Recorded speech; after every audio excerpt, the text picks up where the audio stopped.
This video shows you how to add a stopwatch effect to PowerPoint to allow for slides to advance automatically in Microsoft PowerPoint. Open your created presentation file. Click the Slideshow tab, then click the Setup Slideshow button. In the Setup Show window, click the radio button for Using Timings, if present, under the Advanced Slides heading.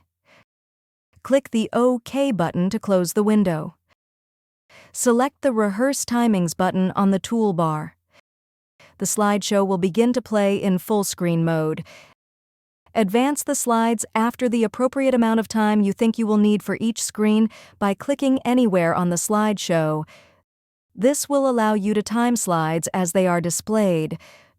Note that the time allotted for each screen is being tracked and shown in the upper left-hand window. Review the advancement of the slides using timing and make note of those that will need their timing adjusted. Make any necessary changes to the time taken to advance slides automatically. Timing can be adjusted for individual slides in the normal view. Click the slide that requires an adjustment, then choose the Transitions tab. The far right edge offers advanced slide options.